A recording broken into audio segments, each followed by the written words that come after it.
Senhoras, senhores, queridas irmãs, queridos irmãos espíritas, caras amigas, caros amigos que nos acompanham através da Web TV Mansão do Caminho e também por outros órgãos da comunicação social.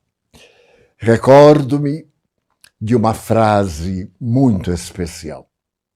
Diz: eu era um materialista tão convicto e tão completo que na minha imaginação não havia lugar para uma existência espiritual. Os fatos, porém, são irreversíveis. Os fatos venceram-me. Hoje eu sou espírita, porque os fatos venceram-me. Esta frase de alto sentido foi proferida por um dos nomes mais respeitáveis da cultura inglesa no século XIX, Alfred Russel Wallace. Esse eminente cientista dedicou-se também a estudar o homem, a sua antropologia, todo o processo, desde as primeiras moléculas até o profundo psiquismo. As suas experiências em Londres correram no mesmo período em que Charles Darwin realizava a sua longa viagem à volta da Terra e estava escrevendo a teoria da origem das espécies, a origem da vida.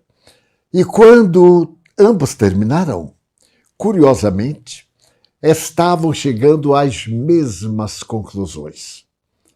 Alfred Russel Wallace era mais jovem do que Charles Darwin. E no gesto de grandeza moral e ética, teria dito ao mestre Charles Darwin que apresentasse a sua tese, e ele renunciava à apresentação do seu esforço, porque ainda era jovem, tinha muito tempo para pesquisar. E o nobre investigador, seu colega, já tinha uma experiência muito maior no campo das investigações. Tratava-se de um nome muito respeitável. Wallace foi atraído também pela imensa fenomenologia mediúnica e, depois de examinar com critério científico, anos, dá a declaração que apresentei há poucos momentos. Mas merece que recordemos que Alfred Russel Wallace pode ser considerado um dos pais da ciência espírita, porque logo depois tivemos a oportunidade de ler uma carta de William Crookes, Sir William Crookes, que durante 4 anos na sua residência, onde convidava os mais eméritos investigadores da época na Europa e na América, investigando as materializações que ocorriam através de uma adolescente desde os 12 aos 15 anos, escreve: a Sociedade Inglesa de Investigações Paranormais.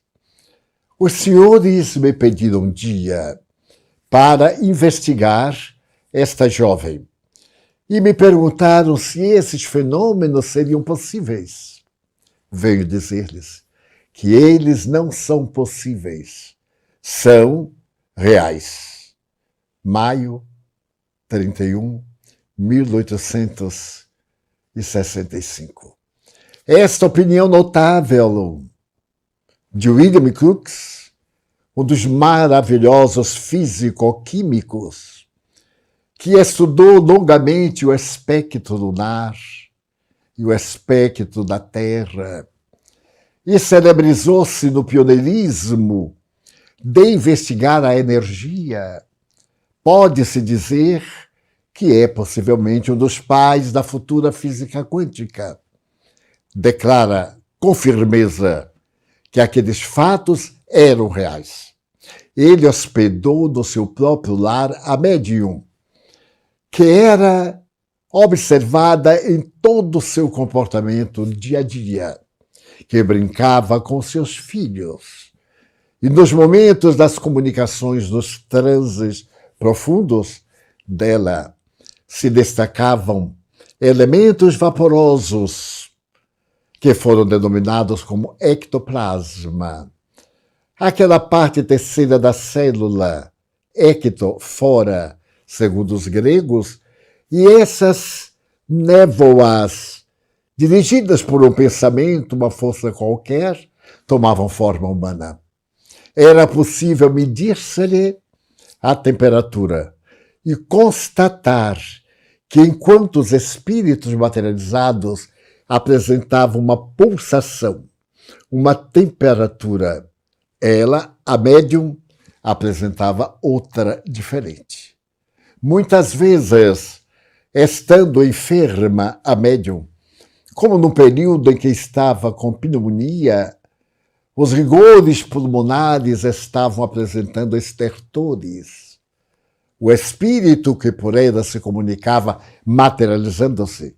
Portanto, o segundo personagem tinha os pulmões limpos e perfeitos. Dessas experiências de William Crookes, eu me recordo do trabalho notável do professor Charles Richet. Ele foi o Prêmio Nobel de Fisiologia e era considerado o homem mais culto e mais sábio da França no século XIX. Criou, com William Crookes, uma ciência para poder colocar todos esses fenômenos, porquanto a fisiologia, a psicologia e a psiquiatria não podiam hospedar esses inexplicáveis fenômenos à luz das referidas ciências. Ao apresentar a sua maravilhosa obra Traité de Métapsychique, ele ofereceu o exemplar ao seu colega de experiências na Salpêtrière, a nada mais, nada menos do que ao jovem Sigmund Freud, que viera de Viena para poder aprimorar as suas investigações a respeito do inconsciente e melhor elucidar a problemática patológica da histeria, da epilepsia, da esquizofrenia. 40 anos depois, Freud fará a seguinte declaração: lamento não haver lido no momento próprio, por preconceito, o livro de Charles Richet. Porquanto, se eu o houvesse lido, bem diferente seria o rumo que eu daria às minhas investigações. Porque Freud teve a oportunidade de realizar também muitas experiências paranormais. Inclusive, na sua casa, ele hospedou um jovem famoso, russo, que colaborou largamente com Stalin durante a Segunda Guerra Mundial e esteve presente no Acordo de Yalta para definir o fim da guerra com os aliados.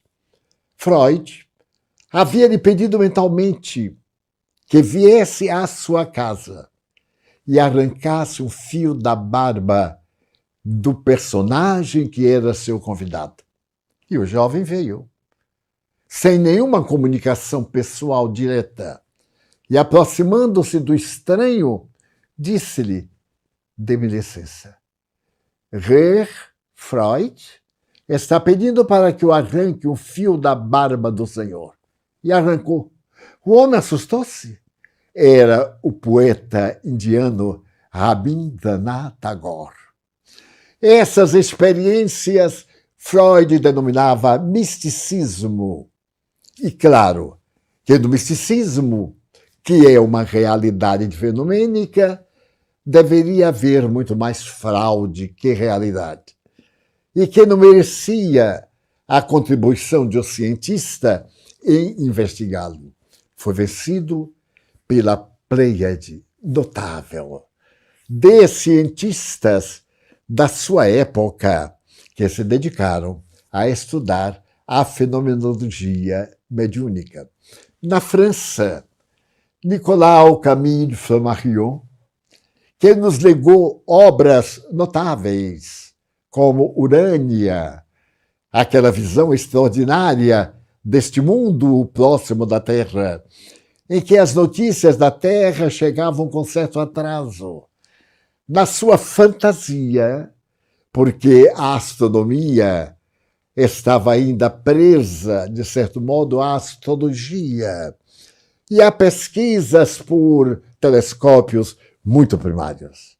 Não se pode considerar, por exemplo, os grandes telescópios como o Hubble e aqueles que estão fora da nossa atmosfera ou que se encontram hoje em Marte, mandando-nos mensagens a respeito do planeta vermelho.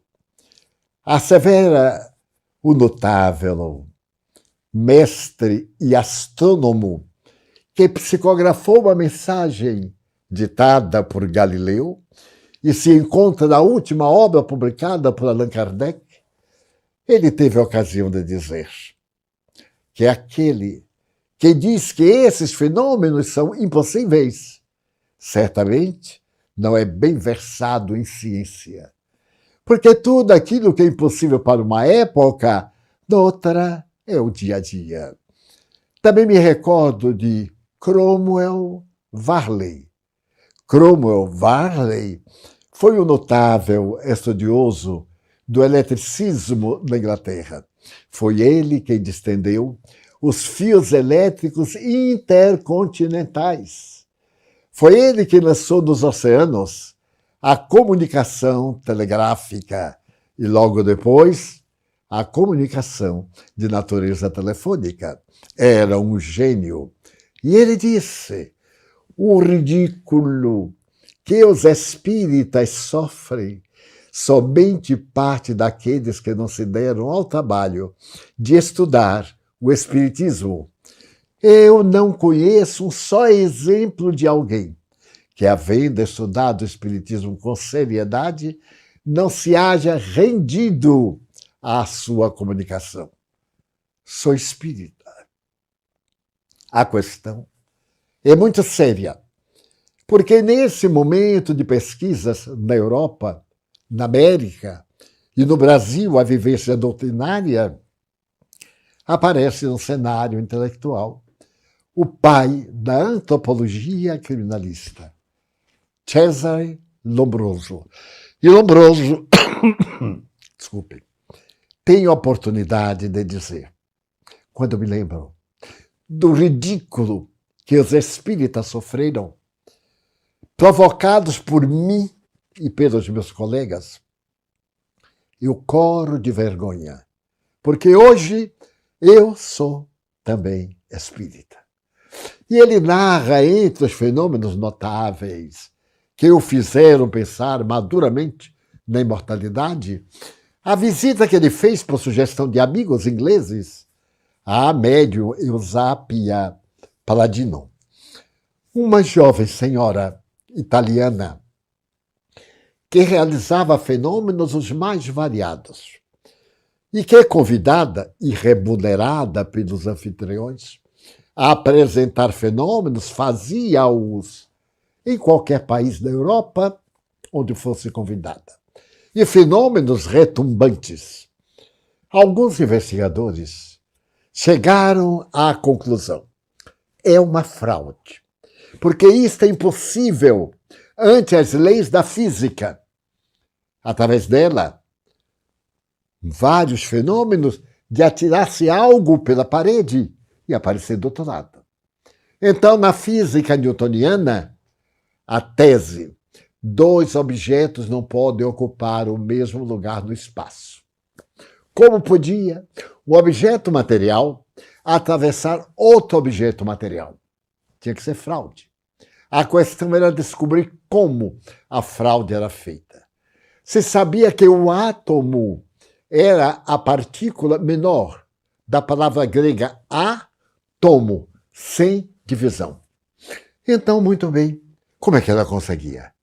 Hoje nós sabemos que os espaços interatômicos são maiores do que os espaços que têm os astros no cosmo para voar. Então, nada ocupa o lugar de outrem, porque os espaços entre eles, e para nos dar ideia, a nós que não somos versados na questão, os físicos quânticos disseram que no universo tudo praticamente é espaço. A matéria em si mesma é tão diminuta que, se forem retirados todos os espaços entre os átomos do planeta Terra, o planeta ficará com o tamanho de uma bola de ping-pong. Porque o mais são espaços entre os átomos. No entanto, ela ficaria com o peso que tem agora com os seus espaços. Logo, quando as materializações ocorriam, não eram milagres, não era sobrenatural, não era fantástico. Eram ações por meio de leis simplesmente desconhecidas, como a hipnose. Quando a hipnose foi introduzida em 1862, graças ao esforço do notável médico que nos descobre a terceira circunvolução frontal esquerda, o centro de Broca, Paul Pierre Broca, introduz também a hipnose com uma força capaz de mudar a personalidade do indivíduo e de torná-lo insensível à dor e de poder penetrar no inconsciente, descoberto mais tarde, no superconsciente, no consciente do futuro, no inconsciente profundo, individual e coletivo. E essa tese de Broca foi adotada a partir de 1876 por um notável médico britânico, para que por volta dos anos 1880, 1890, fossem realizadas na Universidade de La Salpêtrière as memoráveis sessões de fisiologia, de anatomia e mais tarde de psiquiatria pelo notável mestre Charcot. Então, esse admirável pai da nossa realidade, de dizer, por exemplo, que se pode conhecer um psicopata por causa da parte posterior do crânio. O crânio chanfrado, assim cortado, quase paralelo, era uma das características morfológicas da degenerescência do indivíduo. A tese está superada hoje na antropologia, mas a seu tempo era a maior autoridade. Ele então teve a ocasião de dizer a frase. Por quê? Ele foi visitar a senhorita Eusápia Paladino. E os seus amigos lhe haviam dito que realmente ele era médium, porque eles usaram algo científico nunca antes pensado. Ela está no estado normal, teria lucidez para fraudar, mas estando absolutamente embriagada, a razão não funcionava. E qualquer coisa na sua mente entrava em delírio. Era fácil de desmascará-la. E como era napolitana, gostava muito de vinhos, antes banqueteavam-na.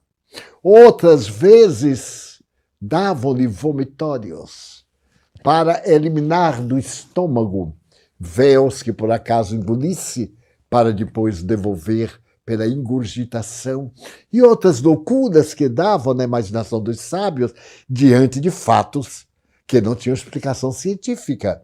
Porque, embora o espiritismo os houvesse explicado, isso era considerado superstição, misticismo colocado à margem. Até que se pôde comprovar que esses fenômenos, como foram citados por apenas alguns dos grandes investigadores, Oliver Lodge, tão conhecido no mundo, a sua esposa era médium, mas andou fraudando e foi desmascarada pelo célebre Houdini, o mágico húngaro que deslumbrou o mundo. Mas, não obstante, muitos outros fatos que levaram Oliver Lodge a se tornar espírita, ele não pôde explicar. Demoraríamos um período longo entre esse grupo de cientistas do século XIX. E a mim me fascina, por exemplo, o médium de quem Charles Richer muito gostava. Chamava-se Slade, era um jovem médico inglês. E o cientista francês dizia que ele era um pouco covarde, era um temperamento especial, amedrontado, e produzia fenômenos extraordinários. Certo dia, Richer, para constatar a interferência da sua mente nos fenômenos, que fez? Ele tinha um nódulo na cabeça. Com vários cientistas, Richer tomou ácido sulfúrico e destruiu os tecidos do tumor, que não era maligno. Enquanto Slade conversava naturalmente. Ele estava no estado hipnológico. Depois que saía a emanação do ácido do couro cabeludo como uma fumaça, e as pessoas sentiam o constrangimento da dor que deveria estar provocando. Richer desperta Slade, que sem saber de nada põe-se a urrar de dores. E é necessário hipnotizá-lo outra vez e fazer um curativo desta verdadeira aberração. Nós poderíamos recordar também de algo muito peculiar, que já há muito tempo, por se não falar, está desconhecido. A Argélia era uma colônia francesa.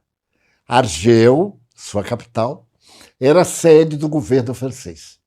E, naturalmente, o idioma da Argélia, o idioma básico, era o francês. Mais tarde, com a independência da Argélia e uma batalha extraordinária em 1954, ele adquiriu soberania. Eu visitei a Argélia com um grupo de amigos espanhóis, já agora, onde não se falava mais tanto francês, era a língua árabe, era o Corão e etc. Então, Richer tinha uma residência lá e, certa feita, ele foi fazer uma viagem à Argélia e resolveu examinar uma jovem médium. 19 anos tinha a moça. Ela materializava espíritos, demonstrava a sobrevivência de uma maneira fascinante. Então, Richer construiu um quarto de 3 por 4 metros, com apenas uma porta de entrada. E era muito apertada a saleta. Colocou uma cortina separando 1 metro onde ficava o local da médium amarrada à cadeira, vestida de pijama especial, apertados na perna e nos braços, para submeter-se à experiência de investigação. E essa médium materializava um espírito árabe, que se chamava Beni Boa. Ela estava ali e diante deles o espírito Beni Boa aparecia e era uma antítese da médium. Era um homem, barba. Quando a primeira vez ele apareceu, flutuando no ar, entre a mesa em que estavam os investigadores e a cadeira da médium atrás da cortina, Richer puxou-lhe a barba, acreditando ser uma barba postiça. E o espírito deu-lhe um empurrão, dizendo: eu sou espírito, mas sinto dor. Isso daqui é verdadeiro. Richer passou a mão. As experiências foram extraordinárias, porque eram o general Noel, o pai, o filho dele, casado com a moça, e Richer. Apenas os 4. E, de repente, estavam 5 pessoas. E Beniboá, ele dizia que era um desses visitantes dos desertos, desconhecido, e que gostava de acompanhar a médium. Teve uma ocasião que Richer, sempre com dúvida, entre a cortina e as pessoas, ele colocou talco. Porque se alguém pisasse no chão, ficavam as impressões. Beniboá veio, flutuando, conversou, deteve-se, foi embora, e ao abrir a luz, o talco estava como foi depositado. Mas, das investigações feitas, que foram muitas, eu não me esquecerei de uma muito interessante. Há uma substância química que, misturada com o oxigênio do ar, ela toma uma cor leitosa. E Richer preparou uma garrafa com essa substância e colocou embaixo da sua cadeira. Quando Beniboá veio, ele disse: eu poderia lhe pedir para soprar uma garrafa? O espírito disse: mas é claro. Ele pegou a garrafa, destampou e deu-lhe o espírito, soprou, e então o ácido se transformou na coloração leitosa. Era oxigênio vindo dos pulmões humanos. Não era, portanto, uma alucinação. Porque Richer chegou à conclusão que estava alucinado. Como é que nós somos 4 e, de repente, 5 apertam a mão? A mão desmancha na minha mão. Eu peso com a balança própria. É um homem o peso.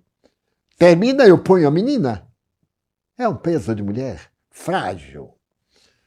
Então, Richer, ao escrever a sua bela obra, Traité, como disse, de metapsique, deu a Freud. E Freud, orgulhoso, não na leu. E a metapsíquica, que foi a ciência por ele criada, com Crookes, para explicar a fenomenologia, passou a ser uma doutrina aceita em laboratório para pesquisa. Mas não tinha nada moral. É uma investigação, como um teste de inteligência, um teste qualquer. Quando ele teve a oportunidade de meditar nas obras de Allan Kardec, escreveu um outro livro, que é pouco referido, inclusive no meio espírita. O livro se chama A Grande Esperança. É um livro mais ou menos romântico. E numa carta que ele fez a uma amiga inglesa, também pesquisadora, ela realizava investigações em Londres, ele as realizava em Paris, e onde ia, ele disse esta frase: quero dizer-lhe que aquilo que nós pensávamos é verdade. Foi pena que ele não teve coragem de dizer o que é que pensava. Mas pelo teor da carta, que falava dos fenômenos, da origem deles, de serem fenômenos metafísicos, metapsíquicos, de outra dimensão, serem as almas dos mortos, ele não tornou lúcido. Aquilo que pensávamos era isso. Sim, é a alma dos mortos. Mas essa carta serviu para confirmar as investigações em que ele dizia que metapsiquicamente ninguém morre. É uma questão de palavras. E notem, ele estabeleceu que há fenômenos de natureza psíquica e há fenômenos de natureza física. Allan Kardec. Antes dele, fenômenos intelectuais e fenômenos materiais. Mais tarde, por volta de 30 do século passado, o doutor Joseph Banks Rhine e a senhora Hines, ao criarem a parapsicologia, em outubro de 1932, têm oportunidade de dar essa definição. A parapsicologia é uma ciência ramo da psicologia experimental que estuda os fatos parafísicos não investigados. Para podermos estudar a parapsicologia, deveremos utilizar-nos de palavras. E que fizeram? Utilizaram de palavras que não tinham emoção. Porque toda palavra carrega um peso, tem uma carga. Quando eu digo amor, aí está o peso. Quando eu digo ódio, também. Então, o que fizeram? Utilizaram-se do alfabeto grego. É bem, quer dizer, olha, isso é a letra A. Não disse nada. Então, eles escrevem fenômenos psi. Psi é aquela fórmula matemática tão importante. Pois bem, fenômeno psi, capa. Capa é material. Fenômenos materiais. Psi, gama. Fenômenos espirituais. Então, dividiram logo os fenômenos, igual a Allan Kardec. Mas foram além.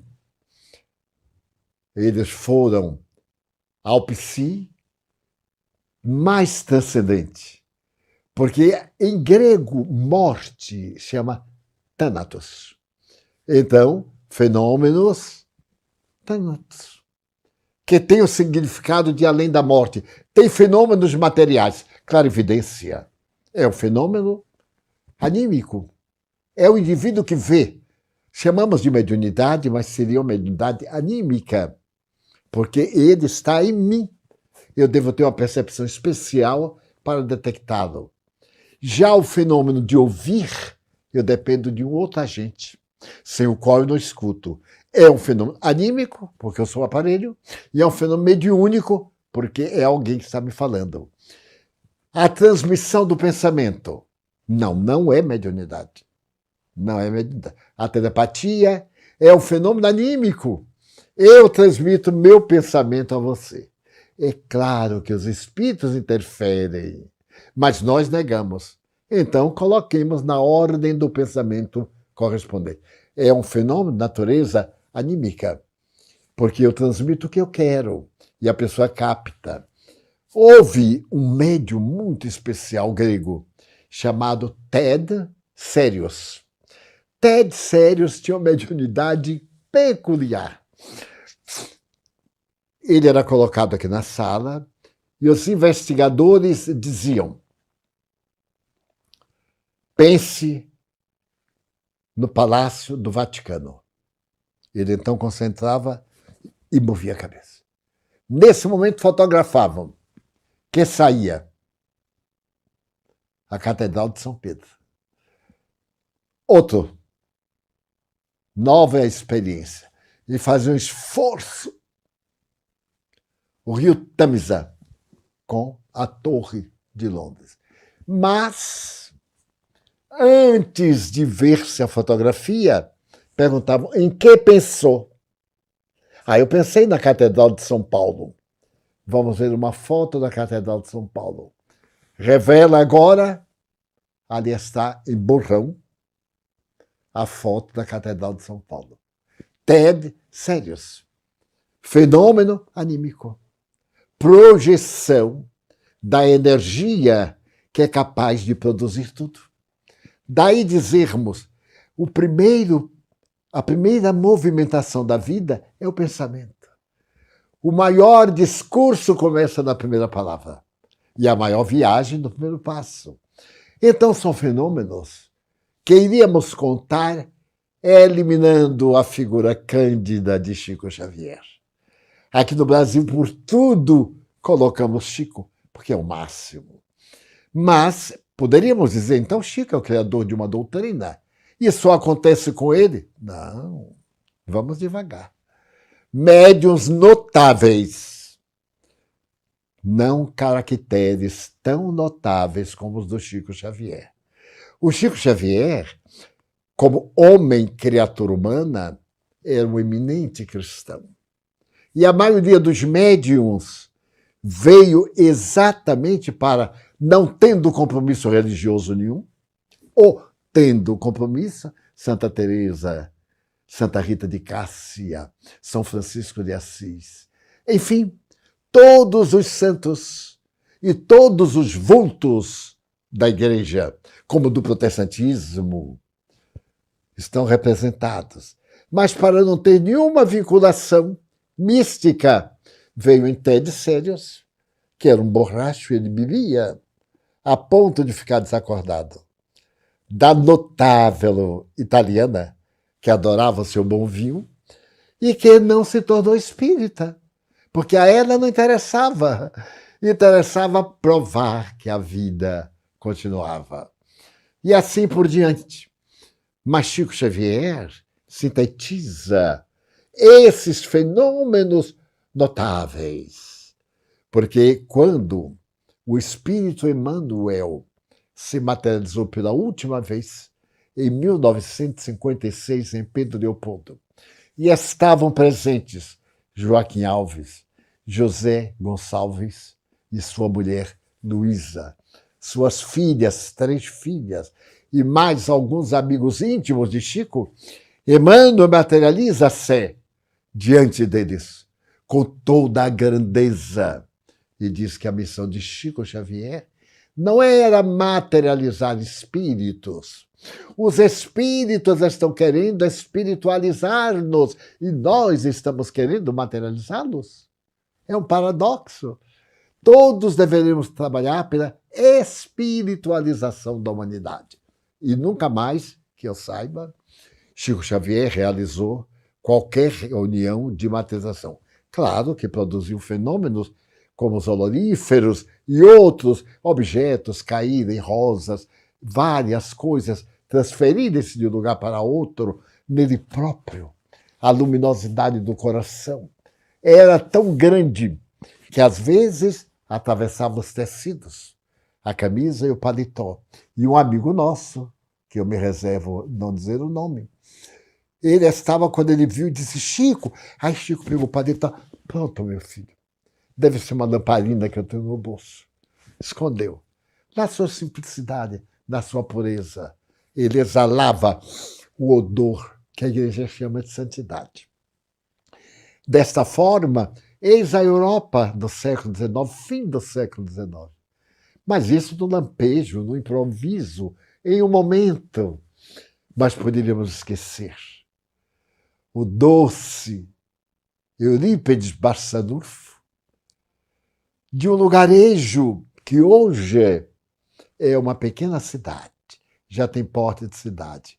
Mas por volta de 1900, podemos imaginar, para dar uma ideia, que uma carta postada em Sacramento, para chegar a Uberaba, hoje, 120 quilômetros de rodovia asfaltada, demorava 3 dias.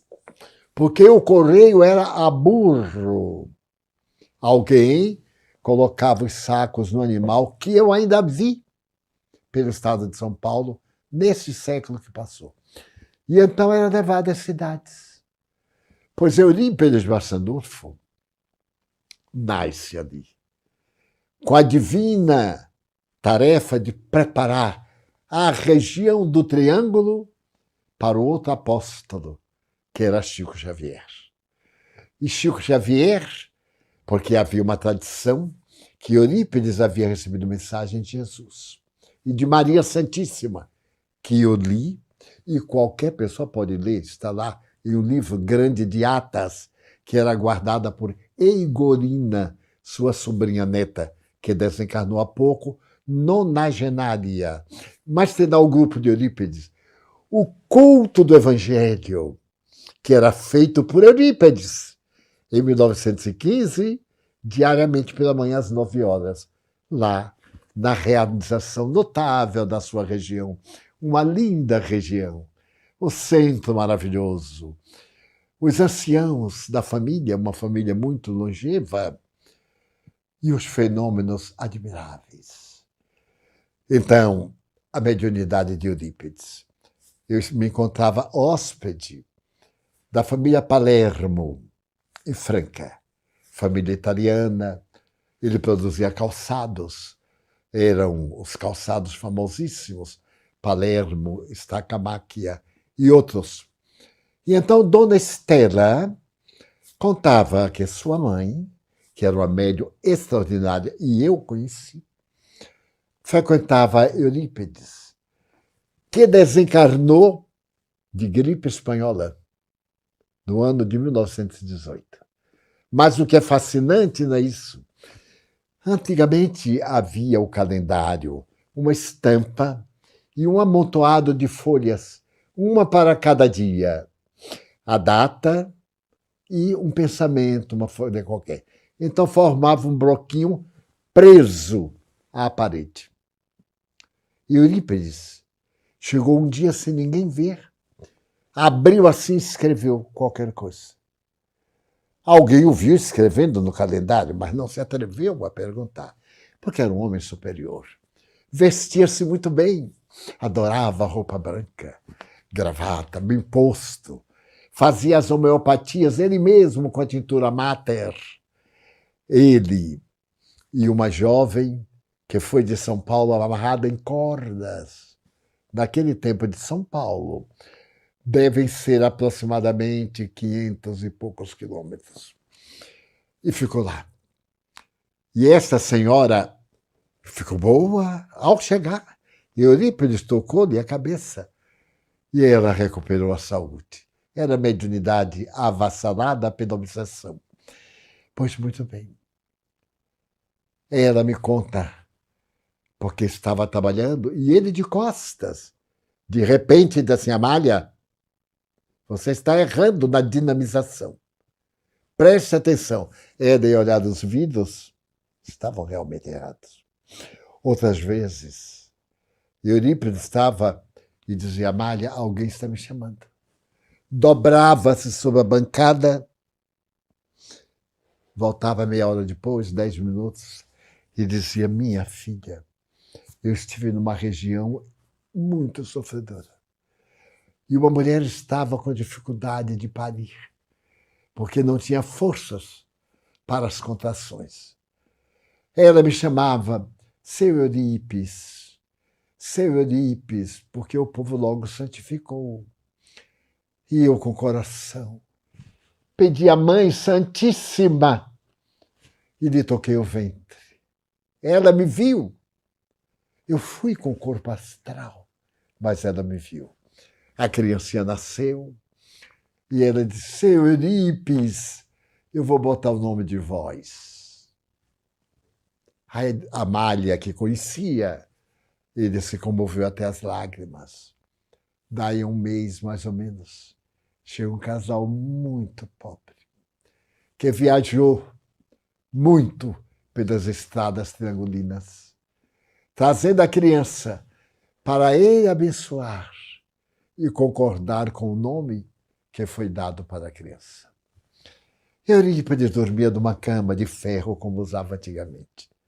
Em 1957, quando eu estive em Sacramento a primeira vez, Eigorina, sua sobrinha neta, também sua biógrafa, escreveu um lindo livro sobre ele. A outra, que fez o desenho de Nosso Lar, Eigorina, ela fez o desenho de Nosso Lar, levou a Chico, e André Luiz aprovou. Não é um desenho fantástico, é um desenho escolar. Mas o Chico falou que é absolutamente a verdade vista de cima. Então Eurípides começa a atender.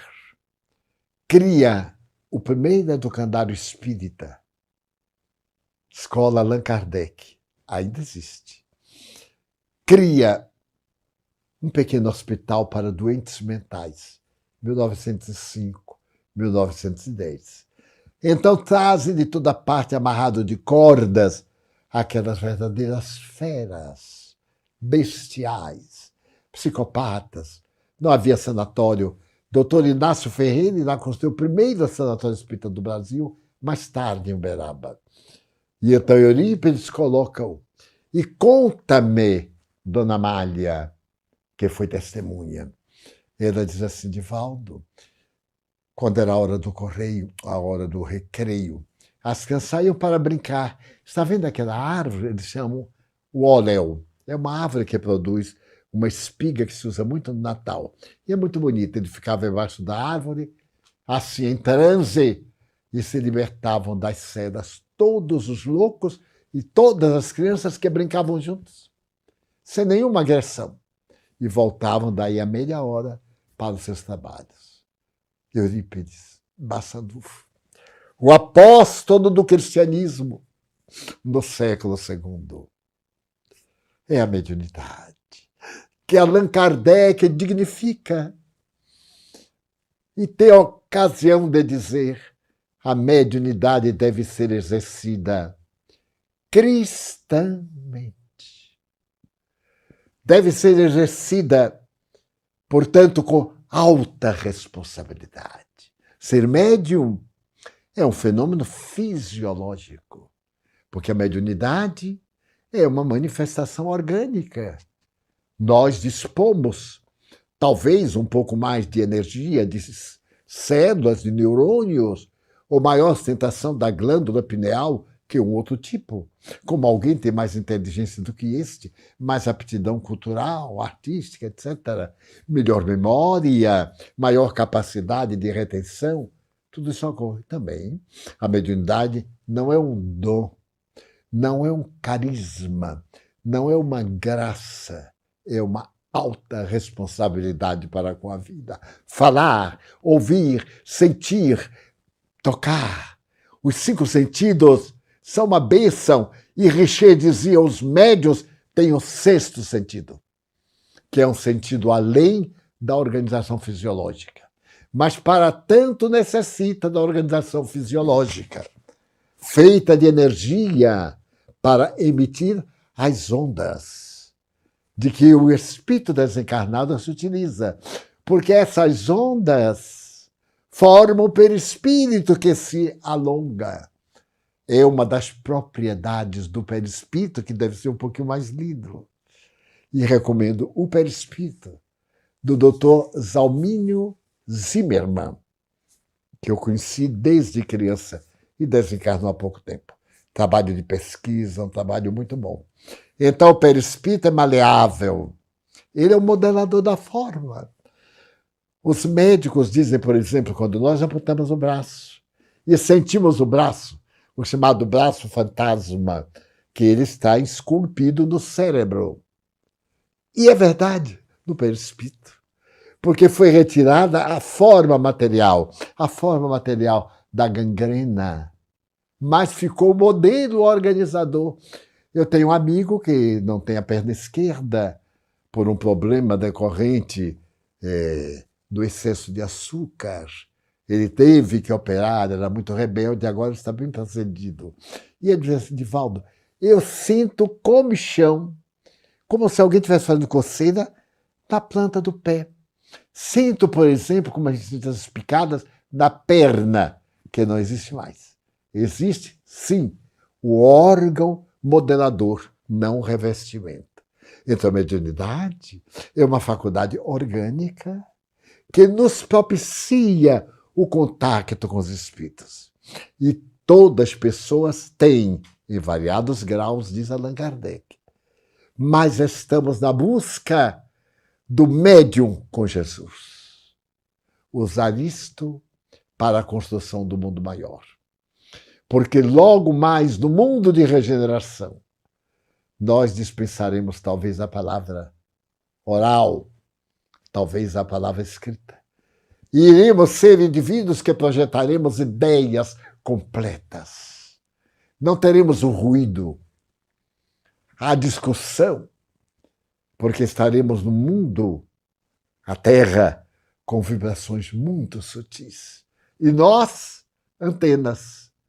Antenas que captam, antenas que emitem. E nosso corpo, compare nosso corpo com o do Pitecantropus erectus. Compare hoje o tipo de belo, de perfeito, de saudável com o do século XIX. Enorme de gordo, com milão, sem asseio. E vejamos hoje o esteta. O indivíduo amar ao corpo, não digo apaixonar-se pelo corpo, amar ao jumentinho de São Francisco, para poder viver longamente a serviço de Jesus. Então, médium com Jesus. Alguém chega e me diz, irmão Divaldo, estou com tanta dor de cabeça. Já tomou analgésico? Sim. Não passou? Então vamos orar. E lhe toca a cabeça. Jesus diz, ide e curai os enfermos. Permitam-me confessar-lhes algo. Eu cheguei a uma cidade muito próximo de Paramirim, onde o doutor Epaminondas construiu um hospital. E antes da palestra, veio uma senhora de muletas e disse, meu irmão, peça a Deus para eu ficar boa. Eu disse, olha, eu vou fazer a palestra, mas no fim da palestra eu faço uma prece muito bonita. Quando eu começar assim, eu quero agradecer, feche os olhos, e agradeça a Deus a dificuldade de locomoção. E eu vou falando. Quando eu chegar, as minhas pernas, diga assim, Senhor, restitua o movimento às minhas pernas. Conforteia, como faça qualquer pessoa, sem a mais mínima ideia de qualquer probabilidade ou possibilidade de ela melhorar. Então, comecei a palestra. Cidadezinha do interior, cuja população não vai além de 10 mil pessoas. A população. E estava no meu entusiasmo, quando de repente eu digo assim, Senhor, eu te quero agradecer. Ela perguntou, agora? Senhor, agora. E aí me concentrei também nela. Concentrei-me, terminei a palestra, sentei.